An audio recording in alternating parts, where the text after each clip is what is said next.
A very good morning. You're watching FYI. I'm Rishika Barua. Today we are going to be focusing on the tourism industry.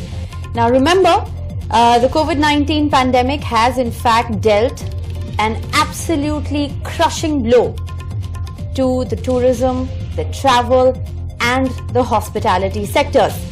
Travel, tourism and hospitality are still reeling in the aftermath. Now, even though things have opened up through the various stages of unlock that we've seen here in India, all things recreational are bound to take a long time before they can return back to the old normal. Businesses, big and small, have faced massive job cuts, debts and even shutdowns. The United Nations World Tourism Organization, the WTO, estimates 58% to 78% reduction in tourist traffic globally. The Tourism Federation estimates a loss of 10 lakh crores for tourism in India. The CII estimates the entire value chain that is linked to travel and tourism in India that is likely to lose 5 lakh crore rupees. The CII estimates 4 to 5 crore job losses for people directly or indirectly related to tourism in India. Industry experts say that the government needs to consider SOPs for this sector. Remember, the government has given zero bailout as far as travel, tourism and hospitality is concerned. This is a sector, according to experts, that is likely to only recover by 2024. That's 4 years from now. My colleague Sakshi breaks down for us just how serious the problem is. According to the World Economic Forum, COVID-19 could set the global tourism industry back by 2 decades. That's right, 2 whole decades. They believe the economic damage to the sector is likely to surpass $1 trillion. The World Tourism Organization expects the international tourism receipts to drop anywhere between $910 billion and $1.2 trillion. Some experts also feel it is now difficult to make accurate forecasts as the virus spread continues and progress on a potential vaccine remains uncertain. For a sector that is grappling with 80 to 85% erosion in revenues, this could witness the highest impact in job losses as well as far as the sector is concerned. So the big question is just when will more measures be taken to save livelihoods? Well, remember, there has been zero relief that has been given from the Indian government to the travel, tourism and hospitality sector as a part of the bailout package. Here's a sector that has got absolutely nothing. Sakshi now breaks down for us what are the kind of relief measures that have actually been announced for this sector in other parts of the world. So what are the relief measures that have been announced across the globe for the tourism sector? While the list is long, we take you through some highlights of 3 countries. So as per reports, New Zealand has given $5.1 billion in wage subsidies for affected businesses, 900 million New Zealand dollars loan facility for their national carrier, and a relief package worth 600 million New Zealand dollars for their aviation sector alone. Canada has given a 75% wage subsidy for firms battling with the pandemic and has also given the nod for interest-free loans to small enterprises. UK is offering a job retention scheme such that a grant will cover 80% of wages up to £2,500 for those employees on furlough kept on payroll, as well as national insurance and pension contributions. Remember, these are just some measures being taken across the world in these unprecedented times. However, industry experts in India continue to place their requests for a tax waiver and job retention plans, and they feel this is the need of the hour.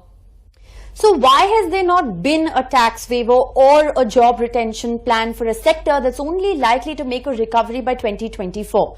Now, it's important to go beyond the numbers and put a human face to just how serious this problem is. Today on FII, we look at tourism in Kerala. Now, remember, tourism in Kerala is a huge contributor to the state GDP, but this sector is currently drowning in losses. There have been layoffs, there have been no bookings. The COVID-19 pandemic has had its impact on this sector and how. Take a look at this story. Anish Kumar PK owns 3 hotels in Kerala and a tour operating company. At one of his offices are empty tables and chairs, the calendar showing February 2020, the last time the conference room was used. Instead of his 20 employees, he now has just 2 coming to his office. These drivers whom you have told to go ahead and work in other places, what are the kind of jobs that they're doing? They were doing some painting work, some tile work, and some people are going for cutting trees and things like that. But the problem is, they can't get daily jobs. But it is not sufficient to meet their livelihood. The last 6 months have meant a loss of around 6 crores for Anish Kumar, even as the state tourism sector has undergone a loss of around 25,000 crore rupees. October would usually have meant the beginning of the peak season but for the pandemic. Despite the hefty losses, Anish has a loan of 1 crore rupees.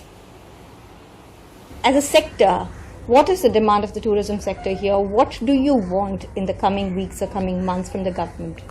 No, basically, if we see, at least we restart our domestic tourism, I think people are ready to come. Like, are you getting calls? Are you getting inquiries? Yes. From whom? Who are these kind of people who are calling? Yeah, I think there are a lot of honeymooners they wanted to come. And from December onwards, some people they wanted to really book. But right now the problem is 7 days quarantine is there. But they have to remove that quarantine. And if somebody is having a negative COVID certificate, allowed to travel. Kerala government says they have planned the strategies for reopening the tourism sector, but for now, the steep increase in daily COVID-19 numbers is a challenge. Sneha Koshi for Indie TV. Well, in fact, Anish from Kerala, who you just heard, joins us on the broadcast. We also have Zorawar Kalra, who is in fact a member of the Managing Committee of the National Restaurant Association of India. He is also the founder of Massive Restaurants Private Limited. We have Shwetank Singh, the Vice President, Development and Asset Management at the Interglobe Hotels. And we have Ankur Bhatia, who is in fact the Chairman of Northern India Tourism Chapter from the CII. I appreciate you all very much for being with us. Anish, I want to come to you first. We just heard you, speak with my colleague Sneha in that report that she sent us. But, just how grim is the reality on the ground? How many people did you employ? Have there been massive layoffs? What's it been like in the last couple of months? Yeah, I have started the travel planners 20 years back, and in fact, this is the first time we are having this much of trouble because especially in Kerala, we had in 2018 the massive flood, and in 2019 also the flood repeated. So after that, this COVID has come, and now the business is comes into a total halt, and. Tour operators, hotels, in Kerala, tourism is contributing about 10% of our GDP. That's right. Yes. Yeah, so it's a big industry in Kerala, and there are a lot of youngsters invested in this business. Right. And right now the problem is, we can't, we are on a survival mode right now. Okay. Revival, we can think of revival. But how long can you sustain survival mode? That's the problem. Like, I am safeguarding my staff, for the last 6 months, and it is pretty hard right now. We have zero liquidity, we have no working capital, and right. we have to, so that's a big problem we are all facing. Okay. Not only in Kerala, I think all over India. All over the world, actually. But the slight difference is that there has been an acknowledgement of the problem as far as countries around the world is concerned. But in India so far, as we've been explaining, to our viewers on this broadcast, there has been no plan of action. What is the government's plan of action? What is the government thinking in terms of a bailout package? Let me get in a perspective from Ankur Bhatia. Ankur Bhatia, as someone who, perhaps understands the numbers, in the absence of any kind of bailout package from the government, how difficult is the road to recovery going to be? Good morning. I think it would be quite difficult, as you rightly mentioned just before, and the program that the road of recovery is a pretty long one. Specifically, IRA predicts that it'll be 2024 till such time the figures of pre-COVID are coming to play. Now, I think given the drastic situation that what we are right now, unless and until there is a help from the government, which of course the big economies like the UK, the US, they've all actually given out. But I think in India there's nothing which has happened right now. Right. Unless that does not happen, there are a lot of jobs which are at stake right now. There are lots of enterprise, small, mid, large enterprise, which are critically, critical at this particular point for cash flows. Right. Their loans, their moratoriums are going to come to an end right now. The recasting of the loans is not that easy as well. So given the circumstance, unless and until there is a more deeper impetus by the government, state governments as well, right, to look at these businesses, because at the end of the day, these businesses are contributing to 12 to 14% of the GDP in certain states, even higher. So unless and until you don't look into it, those many job losses are inevitable. Those many businesses are going to close down. So yes. Important one to look into right now. Zorawar Kalra, if I can get a sense from you, the entire value chain linked to travel and tourism, according to CII estimates, is likely to lose 5 lakh crores. There are at the moment 4 to 5 crore jobs that are on the line as far as this particular sector is concerned, and yet, in contrast to what we're seeing happen in other parts of the world, there has been nothing that the government has expressed as a plan of action when it comes to revival or even sustenance. How difficult is it to sustain businesses at a time like this, even though hotels and restaurants have now been allowed to open in several parts of the country? Yeah, hi, Rishika. Good to be on your show. See, this is an existential crisis. This is a crisis of epic proportions. Nothing like it has ever been faced. It makes the 2008 crisis or economic downturn look like a walk in the park. So this is obviously devastating for all the sectors you mentioned, especially hospitality, tourism, and aviation. You have to understand that our industry is extremely important. I'm talking about the restaurant industry specifically. Yes. We are the second largest employer of human capital in India after agriculture, yes, with 7.8 million people directly employed and more than double that employed through ancillary businesses. Yes.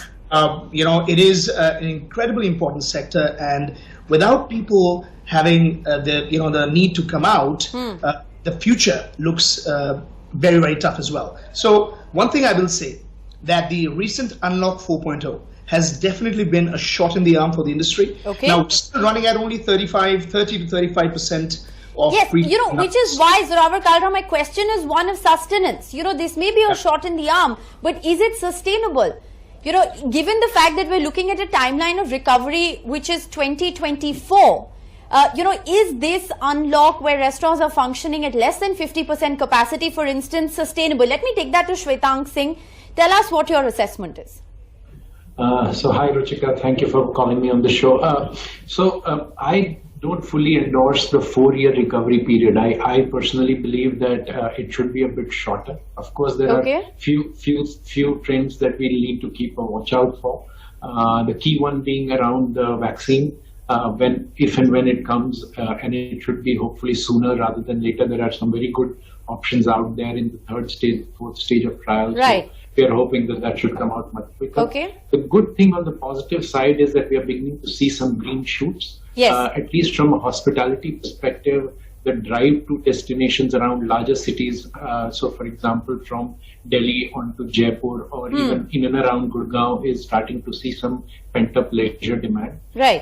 From a work-related travel perspective, also we are beginning to see some beginnings of travel, especially around companies which have a model of working on client sites. I think it's very interesting. There. It's very interesting, Shwetank, that you actually are one of those voices who does present a slightly more optimistic point of view. In fact, we spoke with the tourism minister of Maharashtra, Aditya Thackeray, who acknowledges that this is a sector which is the worst hit, and that most people are still, extremely scared to travel. But he too strongly believes that this is one of those sectors that will actually recover perhaps among the fastest and the strongest in the coming times. Let's listen into what he said.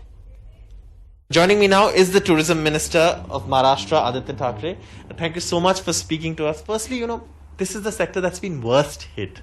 How do you plan to tackle this now? How do you plan to sort of, get things going again? So, of course, it is the worst hit because, a lot of us are even scared to travel to offices right now. But then going further, when we look at the tourism sector, I have a slightly different opinion when we talk of recovery because I strongly believe this will be one of those sectors that will recover fastest and probably the strongest in the coming times, because a lot of us, especially, there's a certain sector of people that really want to travel for at least a day or two somewhere out, within the state probably or internationally. Staying home for 6 months, 7 months, they do want to step out. This sector of travel, hospitality, tourism, services basically, food and beverage, restaurants, it is like a sponge. There's not an equation that you can put to how many people you need to employ. As the demand grows, you would have to employ more people. The ancillaries, the travel, tourism, hospitality sector can always grow. Beyond that, we're working on two things. One is, of course, giving an industry status to tourism, and the other is ease of doing business. So we want to bring down the amount of licenses needed to about 8 or 9. So that is what we're working on. How many currently? We came down from 80 to about 15, and now we're coming down to 8 or 9. But we're taking this time of COVID, of lockdown, to get our policies passed. So there's caravan tourism policy, adventure activities, agri-tourism policy. We're getting ease of doing business. So these are the policies we're bringing into picture. A lot of people have lost their jobs in the tourism industry, and many of them are now looking at employment once again. And perhaps the tourism industry will have to bounce back, because otherwise we're looking at a serious job loss scenario. In terms of jobs, let's say pre-COVID times, by when do you think the tourism industry will once again be able to employ that many people? See, of course it is unfortunate that during COVID, if you see the economy, global financial sector that has crashed, and the job loss, it's a global thing. Now how we quickly recover from it is one thing. As the government, what we can really do right now is to support them in terms of better policies, moving ahead, looking at a better future. And in Mumbai, we have the saying of the spirit of Mumbai. So we're trying to bring that to the whole sector of tourism. There are some concrete steps we're taking. I've also written to the Union Finance Minister, because in the 20 lakh crore package, tourism and travel and hospitality, there isn't much clarity on that. So we've asked for a package on that. So we're looking forward to working together with the tourism sector. We are having meetings constantly with the hoteliers, with the restaurateurs. We are having meetings with tour agencies, seeing what we can do. I think they also had a meeting with the Chief Minister today to sort of try and open up restaurants once again in Mumbai. How do you see that? So of course we're looking at somewhere around the first week of October to open up restaurants across Maharashtra. So that is there, but SOPs will be in place, strict SOPs will be in place, because we have to follow certain basic discipline, So of course, big businesses and the industry perspective is important. But remember, it is each individual at the end of the day who's associated with the industry who's in an extremely insecure position at the moment. For instance, no foreign tourists coming into the country means 70% of business in Rajasthan has currently shut down. Tourism is of course a backbone of this economy, but the worst affected, or among the worst affected, are tour guides, because their livelihood depends on foreign tourists coming in, and with no foreign tourists coming in, business has come to a grinding halt. Take a look at this report from Udaipur. International flights तो बंद है, आपके airports बंद हैं, ऐसी position में arrival zero हो चुके हैं. जब अराइवल ही नहीं है तो उसको बिजनेस कहाँ से मिलेगा? हमारे यहाँ पे लोकल लेवल गाइड्स हैं, स्टेट लेवल गाइड्स हैं और रीजनल लेवल गाइड्स हैं. रीजनल लेवल गाइड्स जैसे नॉर्दर्न रीजन में 9 स्टेट्स हैं, तो डेफिनेटली वो डेस्टिनेशन टू डेस्टिनेशन ट्रेवल करते हैं टूरिस्ट के साथ में, तो उनको हम एस्कॉर्ट कम गाइड भी कहते हैं. तो ऐसी पोजीशन में उन लोगों के पास में जब बिजनेस ही जनरेट नहीं होगा, ऐसी पोजीशन में उनको 100% लॉस हुआ इसका. और ये बात बिल्कुल सत्य है कि अगर टूरिज्म इंडस्ट्री में किसी को 100% लॉस हुआ है तो वो सेगमेंट केवल टूर गाइड ही है. फेथ को इस चीज के लिए अप्रूव किया गया था मिनिस्ट्री ऑफ टूरिज्म की तरफ से कि भाई जिन जिन लोगों को जितना टूरिज्म में लॉस हुआ है वो अपने तरफ से प्रेजेंटेशन बना के भिजवाएं. इसका ड्राफ्ट तैयार करके through faith ministry of tourism को भिजवाया, जिसको उन्होंने फाइनेंस मिनिस्ट्री को भिजवाया, मगर आज तक उसका हमें कोई किसी तरीके का आश्वासन नहीं मिला है. स्टेट गवर्नमेंट ने भी अभी तक हमारे को किसी तरीके की कोई रिलीफ नहीं दी है. Let me take this back now, to our panel joining us. Shwetank, if I can come back to you, since you have presented a slightly more optimistic picture, what happens to those in the sector who work as individuals? You heard the case study of a tour guide, for instance, or a cab driver, for instance. These people work as entrepreneurs, as individuals. They are among the worst hit? Yeah, certainly, Ruchika. I mean, there's no denying the fact that everyone has been hit. And everybody has been hit at a different level completely. For some, it is a question of survival. For others, it's just more about the growth story not taking place as anticipated. So there has been an impact on everyone. But my view has always been that when a crisis strikes, not only does it open up new opportunities, it also means that during the crisis, everyone has to hold hands and everybody in the whole value chain needs to take a haircut at some point in time. So my heart certainly goes out to people who have suffered at a survival level. And that's something that we need to, correct as soon as possible. Hopefully, the green shoot that I spoke about. Right, Anish, if I can ask you here, foreign tourism is extremely important to the survival of the tourism sector here in India. With no foreign tourism and not happening in the foreseeable future, given India's COVID-19 numbers, it's going to be extremely difficult to attract foreign tourists to come into India. Do you foresee this to be a very big problem as far as the road to recovery is concerned? Yeah, if we consider Kerala, we are getting 10 lakhs of foreign tourists every year. And but I see there is a big opportunity coming. Basically, people now, they do not want to go for city breaks. Instead, they wanted to reconnect with the nature. Being a very, very sought after natural destination like Kerala, there will be a lot of people traveling. And moreover, the people, post-COVID, they are very stressed out now. They wanted to, try our ancient wisdoms of India, like, the natural immunity. People are using a lot of herbal drinks. I'm seeing a lot of opportunity for Ayurveda. Okay. And that's interesting. Perhaps wellness, in travel may actually be a huge attraction when it comes to tourism in India. I think that's a very interesting point of view. And moreover, I think, there are a lot of people now practicing yoga and meditation, which is actually our Indian product, So there are a lot of people wanted to do the spirituality. I think, can wellness and can that wellness attraction towards India actually, work at the moment given our COVID-19 numbers? That's of course something that still needs to be answered. But Ankur Bhatia, I'll once again come back to the point of the bailout. You heard Aditya Thackeray talk about it as well. It is imperative that the government, both states and at the center, takes note of just how desperately this industry needs a new lease of life. I definitely agree with you. See, what has happened is, and I think rightly as everybody is saying, yes, there is a road to recovery. But that road to recovery is long, painful. It will not be the same kind of product mix as what we've had. We would not get the foreign tourists back very quickly to ourselves. And given the circumstance that we've already had 6 months of zero business, no business, and we've got business building up right now, I think it's imperative that the government should actually look into it. I mean, there are certain things, for example, you rightly mentioned, I think UK, for example, have reduced the VAT across March of next year. They came out with a scheme. See, now the thing is to get people back into restaurants, to get back people traveling. I think what we need to do is that we need to emphasize on that. And I think a lot of government subsidies are coming, maybe for a short term as well, but there has to be a stimulus as well coming from the government. But a wage subsidy, we've seen the wage subsidy play out in New Zealand, in Canada, in the UK, for instance. Do you think that's something that the government needs to really consider? Any kind of a subsidy right now, any kind of a stimulus as well. There are two things. One is a subsidy and the second is a stimulus. If they encourage people to spend out right now, and if they encourage the domestic tourists, which is 300 million people, to come out and spend right now, of course they would as well, but they're scared. But how difficult is that? Zorawar Kalra is someone, who understands the restaurant business. How difficult is it going to be to attract people to step out of their homes, to inspire that confidence? Because remember, running an establishment in times of COVID with all of the precautions also comes at an added cost. Absolutely. The cost of running restaurants nowadays has gone up significantly.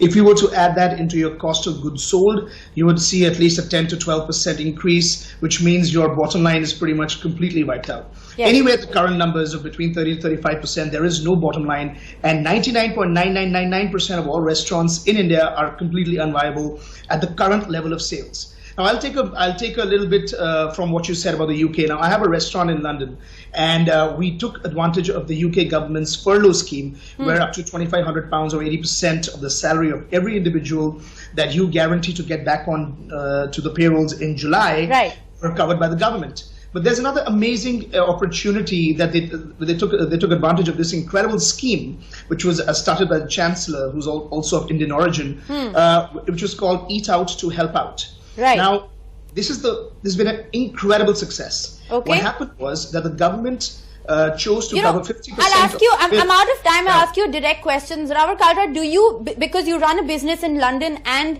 here in Delhi as well, do you fathom your business in London will make a recovery quicker, there'll be lesser job losses as compared to India?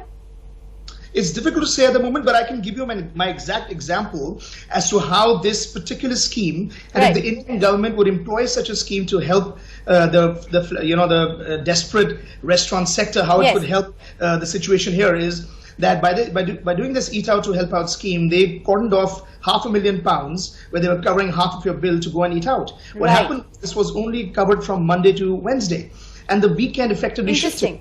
So more people were going out during Monday, Tuesday, Wednesday than they were going on Friday and Saturday. And what that did was it got people over the fear of going out. They started going out a lot more. And the kickstart to the restaurant industry has been significant. So much so that across the world, wherever I have restaurants, the recovery has been fastest in the UK. We're already at around 70% of pre-COVID numbers. Well, I think that's extremely important perspective. Club, by what you say at the moment, given the kind of COVID-19 restrictions that are in place, the protocols that need to be followed of social distancing, it's almost unviable to be able to sustain the travel, tourism and hospitality businesses, which, remember, is the second largest employer directly or indirectly in the country. So clearly, this is a wake-up call for the government. There needs to be some kind of a plan of action, some kind of a stimulus for this sector in order for it to survive and recover a lot sooner than 2024. Thank you all very much for joining me on this very important conversation. Wish you all the very best with your various endeavors. That's all we have time for on FYI today. Thanks for watching.